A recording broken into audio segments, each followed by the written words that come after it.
Do you need a spiritual home or a place you can fellowship every Sunday? A place that is accommodative to your family and children? Look no further. Join us this Sunday with Apostle Nanda at Prayer Center Midrand. The time is 8 a.m. to 10 a.m. The address is 519 New Pen Crescent, Halfway House, Palms Office Park, Midrand. For more information, contact 076 1045 863 or 084 711 0060.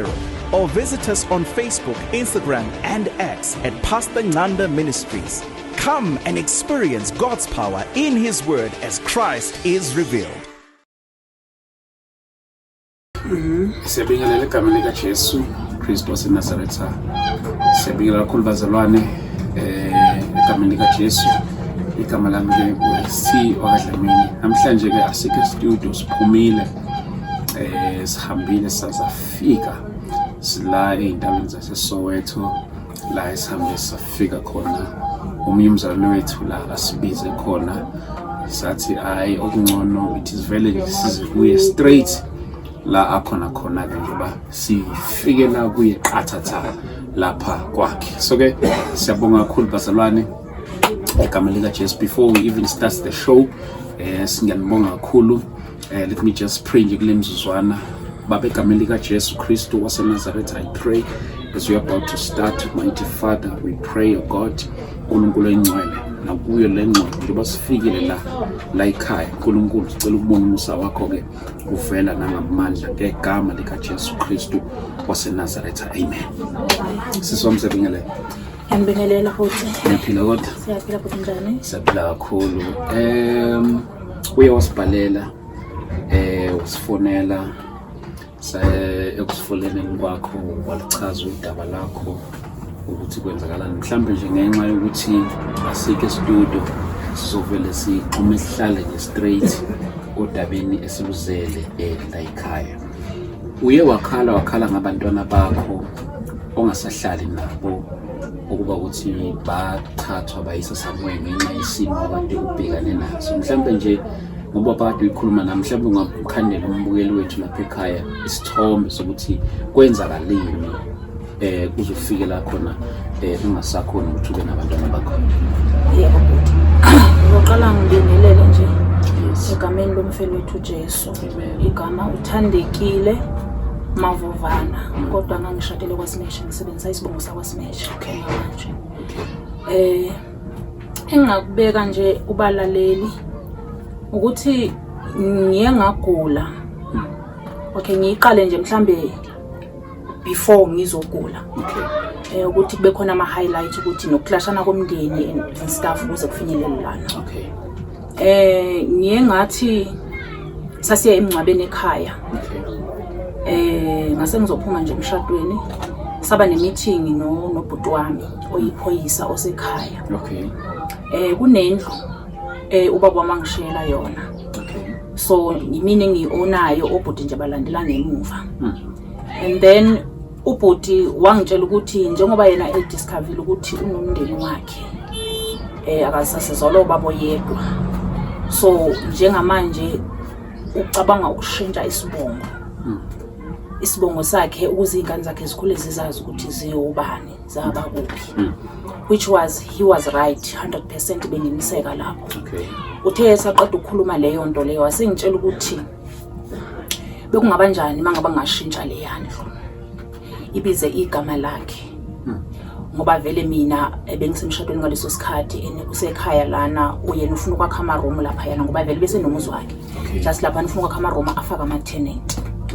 Ngase ngimphendula mina ngathi kuyena buti anginankinga ngalento eshoyo ukushintsha igama kuyona inkinga, but into esingiconfuse njengamanje uqeda ukungitshela ukuthi wena ufuna ukushintsha isibongo ubiza isibongo sakho leso sitholile, and then indlu mase ngiyishintshile ibiza wena kuzobe seyibiza abani la ekhaya.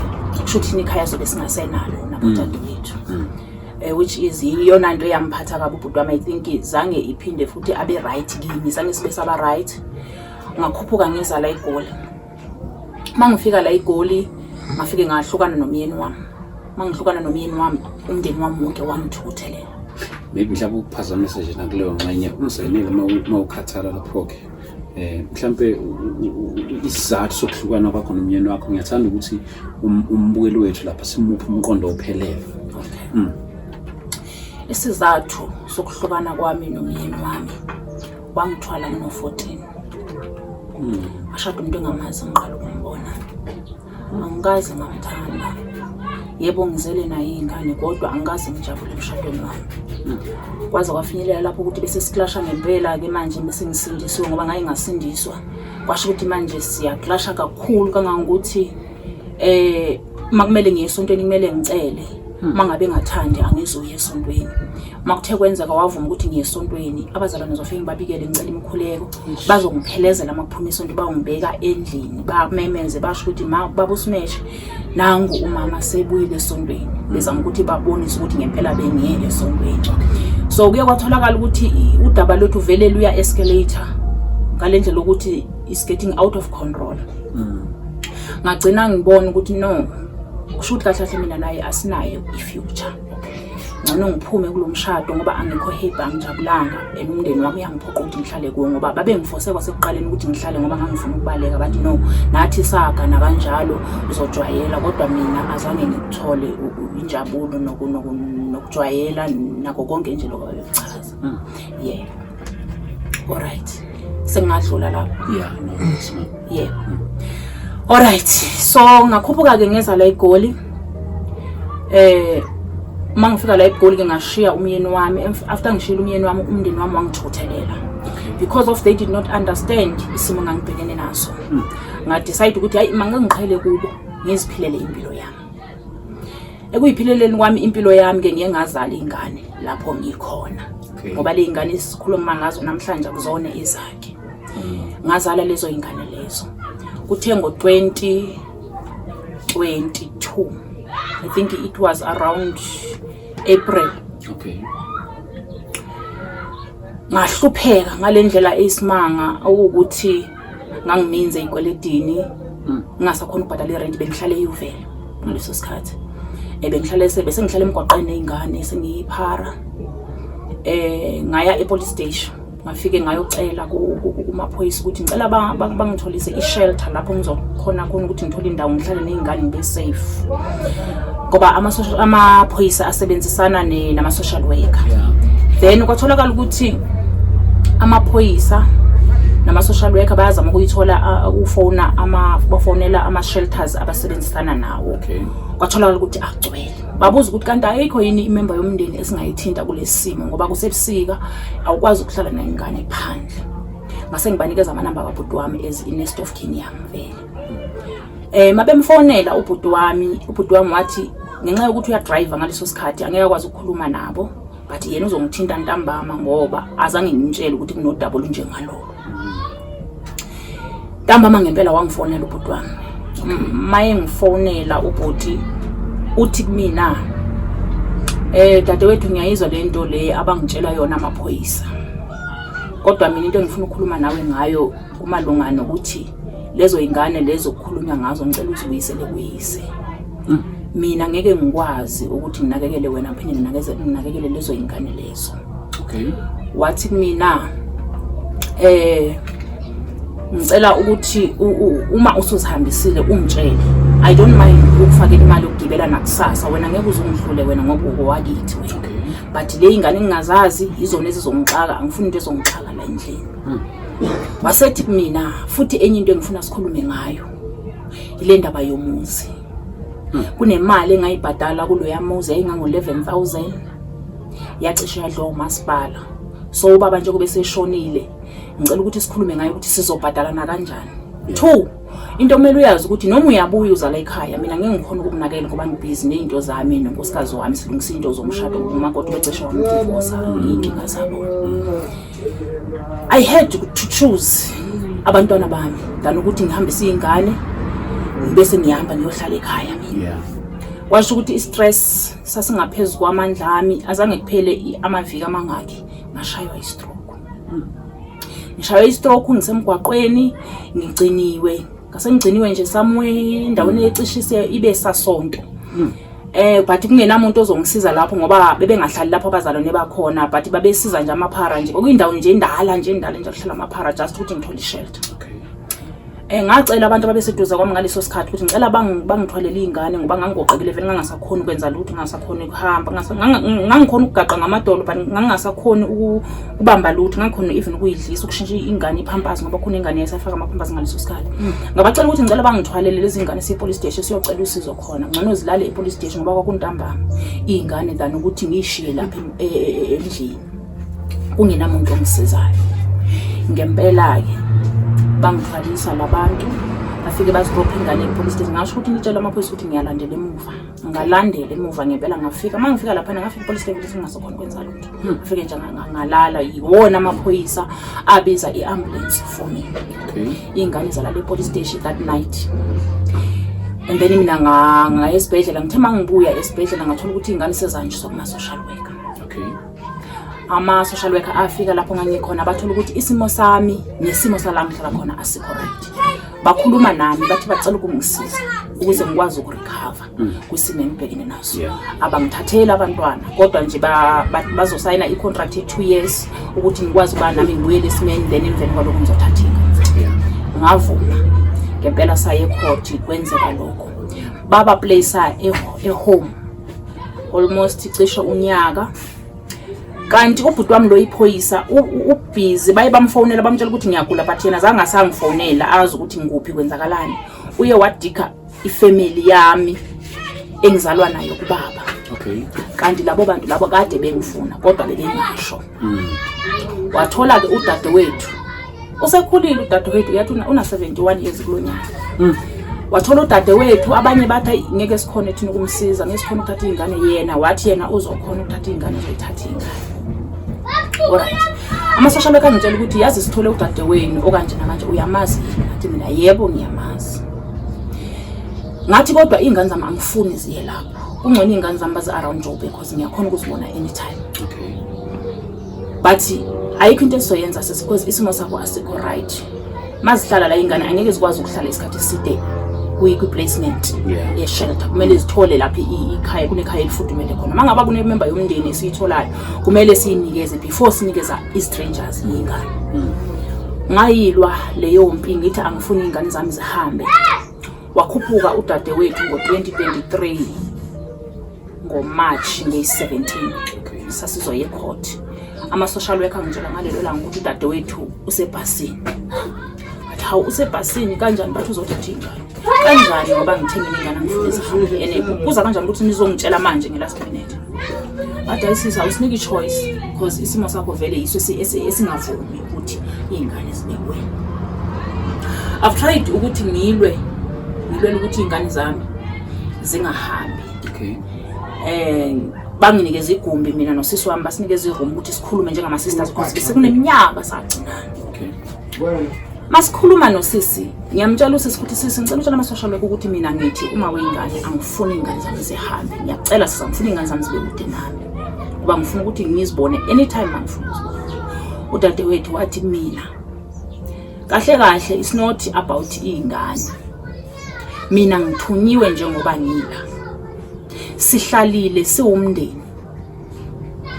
Sakhuluma sasithatha isinqumo sokuthi njengoba kade sikufuna ngoba wena kade sikufuna ngoba awusabuye ekhaya. Kuthe makuvela ithuba leingane sathi masisebenzise leli thuba leli leingane ukuze sithole wena ngoba masiphethe ingane zakho uzokwazi ukusekhaya. Ngambuza mina ukuthi yini kahle niyifuna kimi emva kweminyaka engaka sisi? Yini le enifuna kimi emva kweminyaka engaka? Wasethi yena ke kunento esifuna ukuzokwenza yona. Ngathi yini yona leyo? Wathi ngeke ngitshele woze ekhaya sizokhona ukutshela. Ngithi okay. Kuyo yonke le meeting benihlalile nomndeni nizwile ukuthi ngiyagula izingane zike ma social worker. Akukho noyedwa umuntu phakathi kwenu oye wacabanga ukuthi acela inamba yami kuma social worker angifonele eze ukuthi ngikuphi nginjani kwenzakalani waye izingane zikuma social worker. Akekho noyedwa kulowo members we family enikhuluma ngawo. Wasethi yena ke ayikho into engizokhuluma nawe mina. Ngathi sisi ngiyacela ngamncenga kakhulu ngamncenga ecourt ngakhala. Wathi ayikho into engizoyenza uqediwe. Ngaluza icase ngaleyo ndlela because of bengenanda ohlala ngingasebenzi ngapha ngisa recover egoleni. wahamba enengane. Okay, before ezohamba nengane, then umagistrate ngamtshela ecourt ukuthi ingane zami uyayilahla ngoba ngeke ngiye mina lapho. Ngamtshela ubungozi bokuthi ngiyofinyelela lapho because angikho safe. Kunombango wendlu ngalana udadewethu bama-ritualist. Bafuna ukwenza ama-rituals ngami ngenkani. So nje bangingafuni wathi mina udadewethu ngizokulaya. Ngifuna ukubona ukuthi uzowenzani, ngizohamba nazo ingane ngenkani. Ngaphenduka mina sengiwumuntu omubi kuma-social worker. Ukuthi kushuthi mina ngiselfish, mangiyekela ukuba selfish, ngiyekela ukucabangela mina ngedwa. Umndeni wami uyimisela ukuthi ufuna ukulungisa izinto nami kodwa mina ngihambela kude. Kungani ngenza njalo? Kumele ngicabangele ingane ukuthi what if ngiyaphinda ngiyagula futhi kuzoyenzakalani ngengane? Ngathi cha, angayi. Kodwa mangasetshenziswa ingane. Mangabe kunento abafuna ukuyilungisa nami, bayilungise nami direct, hayi ukuthi kusetshenziswe ingane. Ukuphazamisa njengamanje ingane inoba. Azikho kudadewethu njengamanje ingane. Udadewethu zimhlula ingane njengoba ngisho ukuthi umdala una 71. Okay. Uye wayidamba kwesinye isigodi. Uma wena uveza ukudinga kwakho ingane bathi alright. Yengayezwa last year kwanomndeni ama extended families wami angithinta ethi ayibosizwa kuthiwa kunezingane zakho esigodini esithize. Kwenzakalani? And lesigodi lesi kulahla khona umndeni wami vele. Ulangazalelwa khona mina. Ngokuthi dadewethu nibeke esinye isigodi. Sizokuthiwa kunezingane zakho kwenzakalani? Ngabuya ke ngahlangana nomndeni wami last year ngo-October. Ngasondela iduze ukuthi ngisabele lento abayishoyo. Mangisondela kubo ngasengizama ke manje ukuthi ngixhumane nabo bathi no, kumele uhambe uyolanda ingane zakho. Thina sinankinga, isimo sakho siyasibona kodwa singakhona ukukusiza sihlanganyele somndeni. Ubhuti wakho lo iphoyisa nalona ola ithembiso kwamamkhulu nodadewethu lo la eOrlando bangakhona ukuhlanganisa imali ukuthi ngikwazi ukuyolanda ingane. Kusho bona. Okay. Ngathi mina hayi akunankinga. But angeke ngivele ngisuke la ngiyolanda ingane ngoba ingane zi-under i-court order zizi kuma-social worker. So kumele ngiqale ngiye kuma-social worker ngizobona ukuthi bathini silandele i-process yawo. Yeah.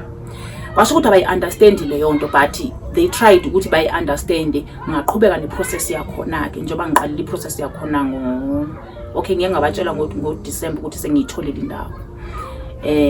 And then beza ke manje ngoJanuary ukuzochecka la ukuthi base ngiyitholile indawo bayi-approve ukuthi okay it's fine because into besiyifuna. And then umndeni wami lo obathe bazongisiza ukuthi bangihlanganisele imali ngikwazi ukuyobheka ingane ngiyolanda ingane. Ngiyabatshela ke manje ukuthi sengiready ama-social worker athe ngenxa yokuthi ama-social worker ke Monfreya abakhona ukuwathola bazamile ukuthi bawafonele. Kwatholakala ukuthi i-social worker kuyilona elibeliphethe case yalezi ingane alisekho. Bazamile ukuthi babanikeze inamba ze-manager yabo. Bazama ukuyifonela i-manager zange wabamba ama-calls okhona. Bathi mina benginawo last week Tuesday. Bathi mina ngenxa ukuthi ama-social worker lawa waseMonfreya asiwatholi lento lena islow and manje thina silana asikwazi ukuya ngale. Kungcono ukuthi sisiwena uye ngale ukhulume nomama lo ohle nezingane njengamanje ngoba ngawathola abacontact wakhe. Ukhulume naye umfakele imali ukuthi agibele ibhasi ekseni ehlangane edrobheni. Nikwazi ukuya kuma-social worker nobabili abeke istory ukuthi izingane zifike kanjani kuye. Alright, ngathi okay it's fine. Ngafika ke la endlini ngamfonela umama. Mangimfonela umama ngimuzwa ekhuphukelwa umoya. Mangimfonela umama hawo mama kwenze njani? Ama-social worker athi kumele ngifakele imali ukhuphe ukuya edrobheni eMonfreya sizokwazi ukuhlangana khona siye kuma-social worker ngoba udadewethu into ayenza irongo. Kwakumele ukuthi uthema enenkinga ahambisa izingane kuma-social worker. Mangabe kunenkinga ngoba uthi lo mama udadewethu uzishiye izingane kwakhe wayegula. So bekumele ukuthi ayo attenda i-appointment yakhe kwadokotela ngazi ukuthi kuphi. Ngithi manje why engayanga kuma-social worker? Wase yakhuphukelwa umoya lo mama wathi kahle kahle uchaza ukuthi udadewenu beka wrong makalethe izingane zakho lana kusho ukuthi izingane zakho uzilethe esigebengini. Ngithi mama ungangifaka amazwi emlonyeni. Mina into engizama ukuyichaza la ukuthi udadewethu kumele aye kuma-social worker afika watshela ukuthi njengoba ngigcine izingane zikadadewethu manje sengiyagula. Ngicela ukuthi ngiyigcinise kwi-relative yami. Uma bekathiwa njengamanje siyasuka. Yeah. silanda ingane njengamanje singabuya naso ingane kuzomela siqale kuma social worker eMonfrey yebo okay then sizobona ukuthi athini but because of the situation because ingane zami azikho esimeni right njengamanje la zikhona I think bangavuma ukuthi sibuye nazo laba abanezingane abana say imvume thina sizoyithola kuma social worker ake Monfrey ngoba kumele siqale kuwona siwatshele sonke isimo ngamanye amagama laba banqabi nezingane laba bayanqaba nazo banqaba ngaliphi bona mabenqaba bathi ngoba bathe laba bazongisiza lebe bethi bazongisiza ngithi mangibabikela udaba ukuthi okay kuthiwa mangihambe bathi bona hayi angeke sikwazi ukuthi sikusize ngemali ngithi hawu kanjani ngoba benithe ngizongisiza ukuthi ngikwazi ukuhamba ngiyolatha ingane bathi bona cha angeke sikwazi ukukusiza thina wena ungahlangananga nomndeni hamba uye kudadewenu lo kodwa awufuna ukukhuluma naye kumele uyokhuluma naye ngoba lo muntu ingane zakho zisezandleni zakhe even ubhuti wakho lo yiphoyisa hamba uyokhuluma naye ngoba izingane zakho zisezandleni zakhe ngathi mina ngeke ngikwazi ukwenza lokho labantu laba ngikhulumi nabo mina angikhulumisani nabo ngeke ngikwazi ukukhuluma lutho nabo and angikho safe because nina anazi ukuthi kwenzakalani umfowethu ungifaka ku-insurance 2 kunale yandlu lese kokustart ekhaya ayibangayo njengamanje aplanile ukuthi ufuna ukwakha ama-room ngayo makulala mina uyahamba uyoclaim imali 2 uthola indlu akhele ingane zakhe ikusasa what about ezami ingane bona aba-understand umndeni wami ukuthi why kungani ngiyibalekela lento but manje ukuyibalekela kwami mangingaya mina ngihamba ngedwa lapha ngingaphephile which means ingane zami akekho umuntu ozoyihlenga kuleya nkinga makulala mina into esengiyilwela manje ngilwela ukuthi njengoba mina ngila ingane zami sikwazi ukuthi sisuswe ezandleni zabo ngoba angazi ukuthi baplanani ngazo njengamanje zingana lezi ngane umunye una 5 years omunye 4 years 4 and 5 years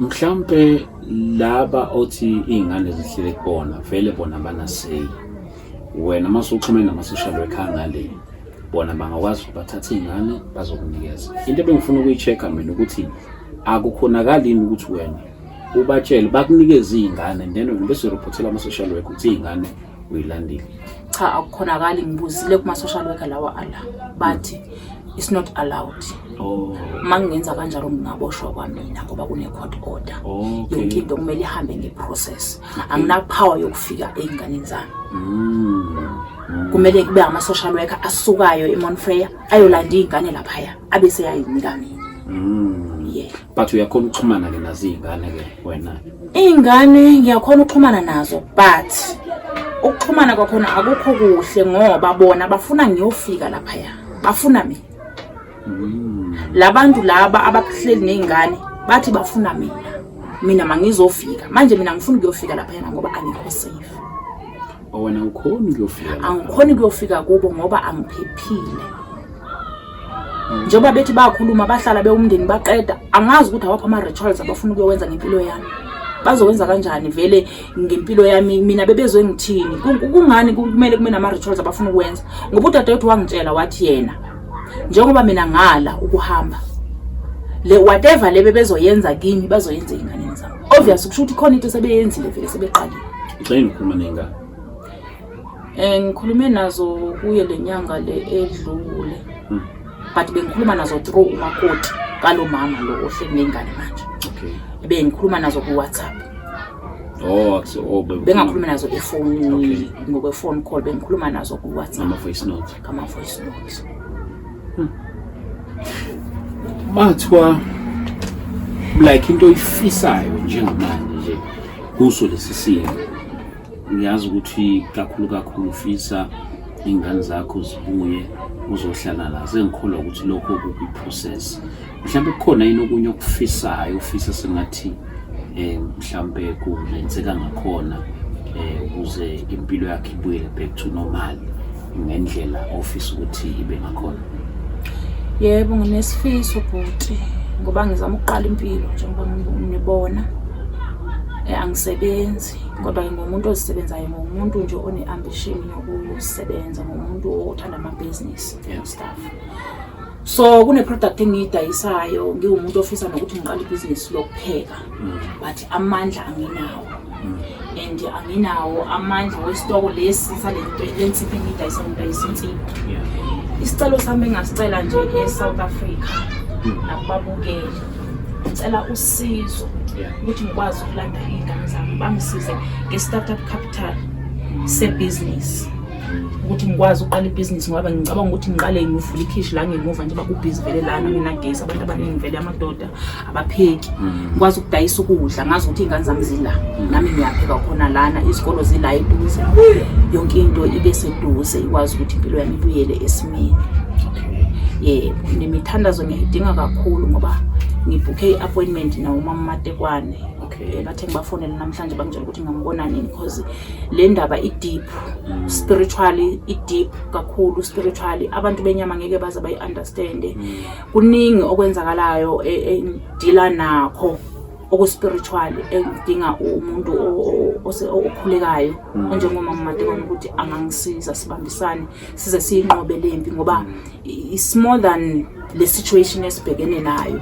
Njengoba ngisho ngithi iy'ngane already ikhona ama-rituals asebebhizi bawenzile ngazo iy'ngane angazi namanje ukuthi bahlele ukwenzani ngazo iy'ngane ngoba enye into engayizwa ukuthi ngalo mama lo ohlele ney'ngane wangitshela ukuthi udadewethu iy'ngane lezi azimfuni ziyakhala ngoba ngikhumbula usuku lokuqala ngizifonela mangikhuluma nazo ifoni ngazi ukuthi ivoice yami yayicisha ifana nekadadewethu okwenzakalani ngayibona ingane igxuma wathi awuyenzeni yini osoyikhulumile efonini ingane nayo iyagxuma ngibona iyangibamba kwenze njani yini osoyikhulumile ingane ngithi hayiba ngi-understand akunento engiyikhulumile mina ngizama ukukhuluma nje nengane yami bakithi kanti kwenzakalani washo ukuthi hayi awamfuni umkhulu wakhe angazi ukuthi yini le ayenza enganeni azimfuni nokumbona kuthiwa zikhala noma ngathi uyazithatha ungena nazo ebhasini uya eMonfrey ngoba into ayenza yama-social worker ngale awenza umsebenzi wawo kahle atshela yena ukuthi makeze ney'ngane bazozibona edrobheni abesebuyela nazo ukuthi bayo-check ukuthi iy'ngane zisahlala laphayana abazazi nokuthi namanje iy'ngane azikho kudadewethu abazi ukuthi sezinonyaka kule nyanga zihlala ngale ngoba isiqiniseko saloko kune-proof yona le eno-5 years ingane ibigraduate last year ngoNovember nge-16 umama lona wangitshela ukuthi iyagraduate ifike yangena i-Wi-Fi le-crash nayo so igraduateile kune-proof ye-certificate se-graduation ukuthi ngempela ibihlala lapho ama-social worker engazi ukuthi ingane ihlala khona.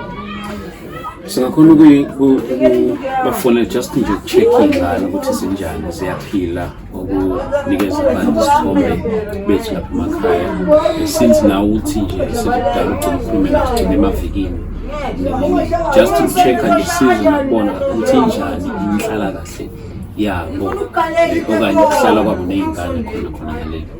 Yebo futhi ngiyakhona ukuxhumana nazo sipha inamba yakho nizolo babukeli bami lapho emakhaya bami mhlawumbe ukubuza nje ungadinga malini ukufinyelela ukulandela mhlawumbe imali nje roughly ngoba ubhuti bethi 700 isingile yes bethi 7.4 yes okay yes bethi 700 isingile. Okay, cela usiphe inamba sikwazi ukuthi sibuze sicheke abantwana ukuthi kanjani 082 noma mhlambe nje singayibizi nje silokusana yona iphi okay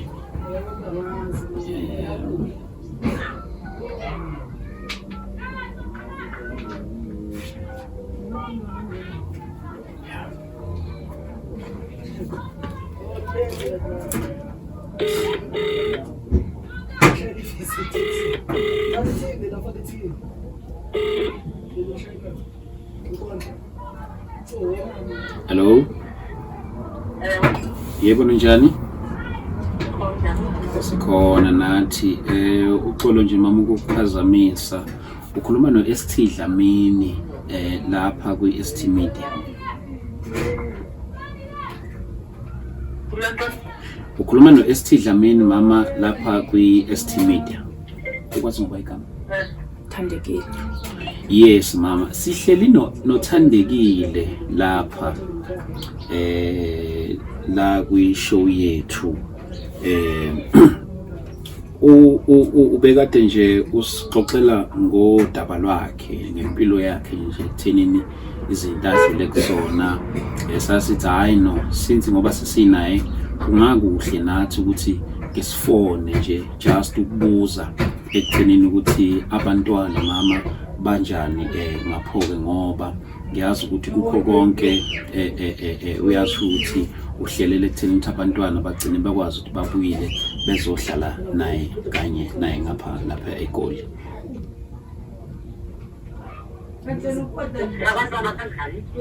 Ukuchecka nje mama, ufuna ukuchecka nje ngabe kuliqiniso ngempela ukuthi abantwana bakaThandekile bahlala nawe ngapho? Yes, mhlambe ekuhlaleni kwakho nabo lapho ke uyaxhumana yini ndiyena labantwana bakhe? Uhlala ngiyaqonda ukuthi umakhoti WhatsApp WhatsApp abantwana bakhe. Mina uwaxhumana nami ngoDisemba. Okay. Waphinda waxhumana nami. Okay. Ukuthi ufuna ukuzolanda abantwana. Okay. Ngathi axhumane nesifemini yakhe. Yeah. Nanofemini yakhe. Sister wakhe owayiziwa ngothatha abantwana bekhulu ube nekhona. Abantwana ba-right kanganjengoba ngabafaka esikolweni. Wow. Lo last year lo omunye okudandisa nezikhethi wekhwakhe. Okay. Lo owusisipho wasekhaya. Okay. Shuthi ngamanye amagama wena mama ngokwakho awukwazi ukuthi ungamnikeza abantwana ungaxhumananga nalo bantwana wabathatha kuyena. Andikwazi engaxhumananga nabo. Yes. Befonela ubrada wakhe lo oyena ama-social worker ayefonele yena. Wathi ubrada wakhe yena uyaphangela umfundisi. Uyaphangela so uzoxhumana nosista wakhe. Waxhumana nosista wakhe ke lo wazi ukuthatha abantwana. Okay. Uyangifonela ke ngoku umfundisi ubrada wakhe. Okay. Mama siza kuthiwa ngithanda ukuxokozela nalo Thandekile ufuna abantwana bakhe. Yena uthi why engafoneli na okanye afonele usisi usisafoni yena. Mna ke into abantwana ndiye nabo kuma-social worker edolophi emawufeni ndithanda kwagalukwana. Mna imibuzo into eyiphethe usista wakhe ama-social worker nangafika ndingayazi. Yayibona? Okay. Ndithi mna why engaxhumani nosista wakhe usista wakhe athatha abantwana okufuthi ayomthetho wama-social worker lo uba uthatha abantwana kubasiwe kuwo. Yena ubaxayisile ama-social worker angene naye emotweni ayibantwana. Yena ugcine uxhumana naye yena umama wabantwana uThandekile. Besixhumana sezivini kambantate ndamkhala ndithi mntanam wena ndikwazi andimazi nyhani wetata. Ngeke ndimkhombe nasesibhedlele. Okay. Umntu endimaziyo ngoba ndizalana naye usista wakhe. Wandithi banomama bayithu. Usista wakhe umama wakhe ungowalapha ekhaya. Yena umama wakhe ureyiseni. Okay, mna ndimazi ke mkhathi umuntu endimaziyo endandakwenza ukuba ndibomba impilo yakhe njani. Ndasifisa abantwana babe kum abantwana. Lo usista wakhe.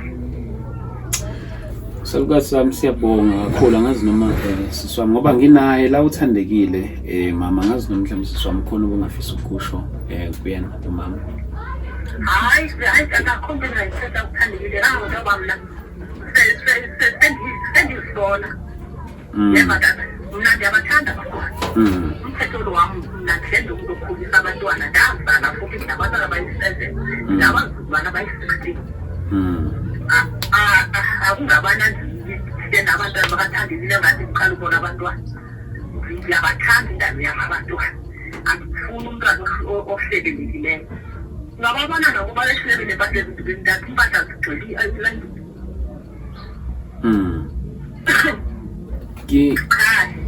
Yena uThandekile yena ma-social worker nasembona ukuthi uright for bahlala nabantwana.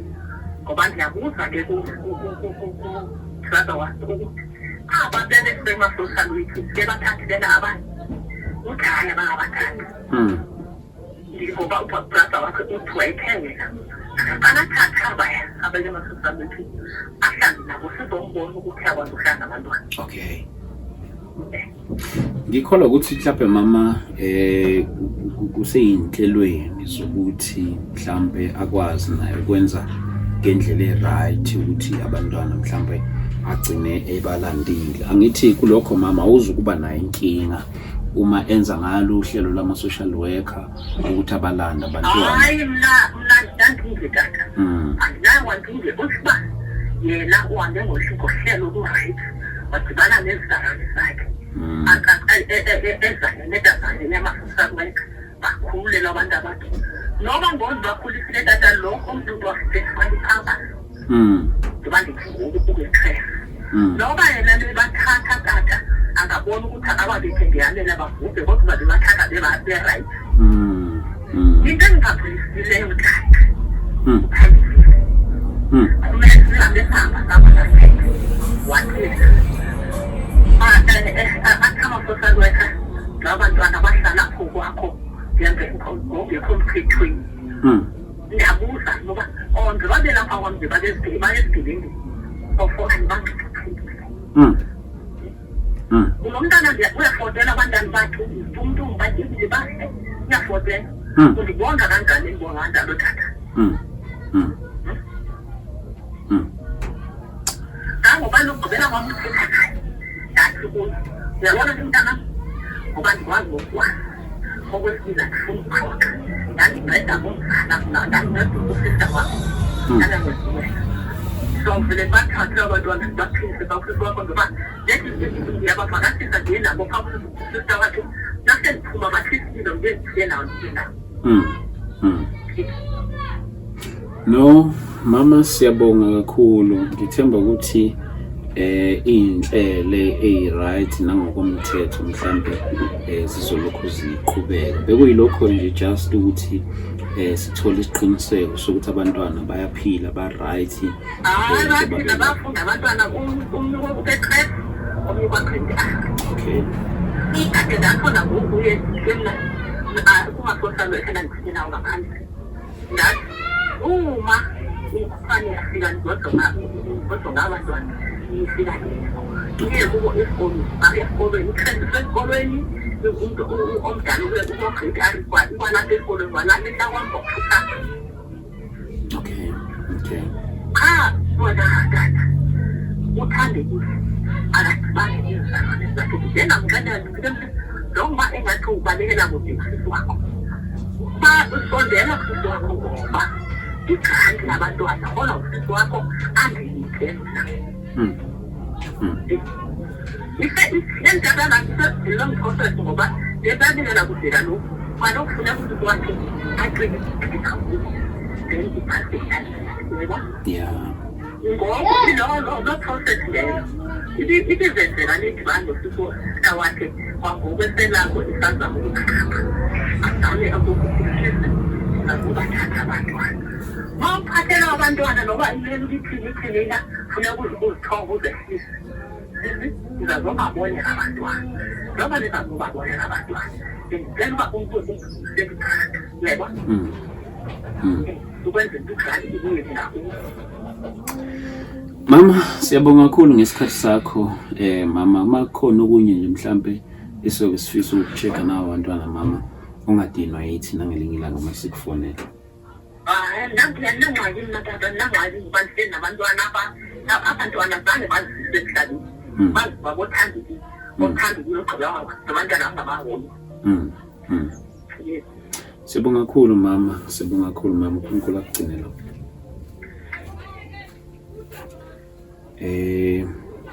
Uyamuzwa mama esikhuluma naye. Usisi wakho yena ugcina kodwa uthe yena ukhuluma naye. Man, ngamtshela straight from the court. Ngajela magistrate ngathi angeke ngixhumane nosisi wami. Singamfonela yini? So ngangisebona bukhulu kakhulu. Yebo singamfonela. Singamfonela. Akuzicela ukuthi imfonele just ukumchecka nje ukuthi okay, no it's fine. It's guys izomfonela.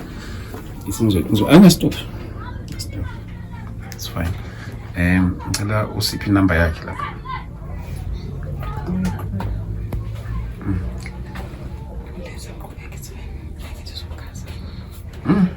No, it's fine.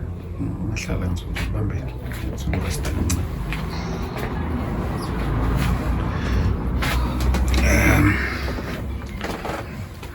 Sixolisa abazali bami lesi siphithiphithi khona besibambele into yokushutha lapha eCamera. Manje asikho e-studio, siyazama uku-improvise lapha kancane.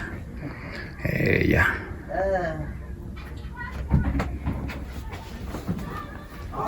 Ngicela ungidayilele inamba yakhe simasayitholile.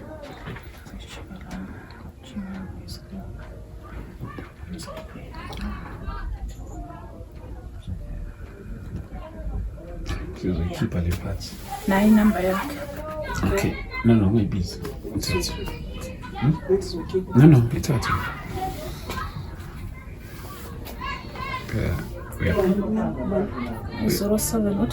We are protecting our people.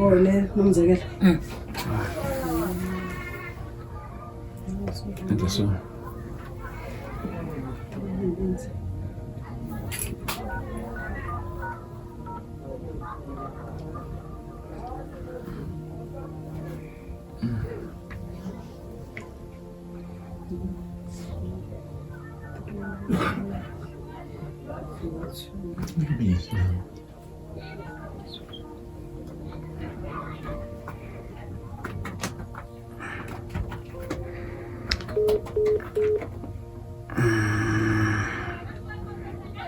Mhlambe network.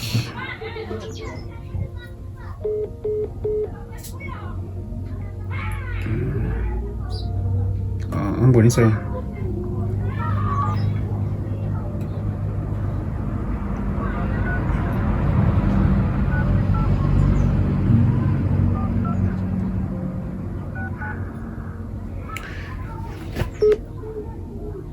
It looks like ngathi ayingena kana enye phone. Ngicela kuye lo mama uyonayo. Hayi, it's fine, asiyeke. Just nje update abantu lapha emakhaya. No, siyazamile bazalwane ukumfonela usisi wakhe udadewethu kodwa inamba ayingeni. Besifuna ukwazi ukuthi sithinte wonke amasana. Mhlawumbe khona ongayiphendulekela kukho lokho bekade kushiwo umama ebekade siqeda ukumfonela. Akukho ngako engakhuluma ngaye umama. Inkinga isekuthenini abanalo ulwazi ukuthi kwenzakalani ukuze kuthathwe ingane. Udadewethu wafika wabanikeza information wrong. That's why umuzwa umama ekhulumela phezulu, moya wakhe phezulu kakhulu. Mina naye asikwazi ucommunicate. Okay. Because ukwatile ngenxa yestory awasitshela udadewethu ukuthi ngoba udadewethu wathi mina ingane ngangiyilahlele. Okay. Ngayishiya emkhukhwini ngangiyivalele, amaphoyisa afika athola ingane emkhukhwini. Azithatha nama social worker. Akekho okhulumayo ukuthi ngangigula ngoba ngikuphethe ufakazi incwadi zasesibhedlela lapho ngangadmithwe khona mangigula, nencwadi futhi yase hospice eyayibhalwe udokotela yazoyifaka isigxivizo, wayifaka isignature ukuthi kwakumele ngiye ehospice ngiyonakekelwa khona because ngangigoqekile mina ngingakhona ukuzenzela lutho. So ngifuna ukuthi igama lami ligezeke ngoba indlela esengidume ngayo ngakithi, indlela abangikhulume kabuhlungu ngakhona, akukho noyedwa umuntu othi ongilalelayo njengamanje kusimo ngibhekene naso ngoba bane information wrong. Okay. Esibhedlela ngahlala only 1 week. Okay. Ngihlala isikhathi eside because baye ba discover ukuthi arthritis, but they were shocked ukuthi how come ukuthi arthritis umuntu imgoqo ngoba ngangigoqekile nje kanje njengomuntu oshaya istroke ngangakhona next kubhalwe yonke into because nginalo ikhadi le physio lapho ngikumele ngiyowenza iphysio x-ray yakhipha ukuthi inkinga yayilana nalana nama shoulders nama elbow nama wrist. Yeah. Yes. Angazi mama khona umbuzo ngaba nawe. Okay. Ngicabanga ukuthi dadewethu ake sibone ukuthi after sikhulumile istory sakho siyokuthatha sikubeke. Mhlawumbe kubantu abathi siyafisa ukungenelela estoryin sakho ukukulekelela mhlawumbe la ongalekeleleka khona Ngiyazi ukuthi sibonga abantu abahlukene, abanye bazi imithetho, abanye bayazazi lezi zinto kangcono ukuthi umuntu esuke sesimene sikanje yipi into right kumele ayenze. Sibuka njengabantu abahlukahlukene. Mhlambe kumuntu osibukele lapha othi cha, ngiyafisa nami ukuthi nangolwami ulwazi oluncane okanye nami just ukulula nje isandla ukuthi senze into ngokufaneleyo, bangakuthola kanjani? Bangangithola kuma contact wami, or bangangithola even kuye uST uThabani. Yes, bangakhona ukungithola kuzo lezo indawo. Okay. Yeah. Mhlawumbe ama contact akho mawukuthi right ngawo, mawukuthi right ngawo ungawashiya, kodwa mawungekho right ngawo kwabakudingayo ukuthi bokuthola kithi. Yebo, angawashiya, akunankinga. Akunankinga, masho ungawasho. 063 yes 753 okay 0117 okay 063 713 0117. Igama nguthandekile. Yeah, funa umbuzo ogcina ngicela ukubuza nje ukuthi khuluma la. Hayi noma ngiyibamba isifana. Umbuzo engicela ukubuza nami yikho ukuthi le ndawo ohlala kuyona la uyarenta Cha, nje usitholele yona. Great. Indawo nje ngisitholele yona. Okay. Khona umsebenzi owenzayo mhlasimpe vuka ekuseni. Yebo, ngidayisa insipho, ngase ngakubonisa. Or kumele ngithathe sibone manike. ngisukume. Ngikukhululeka.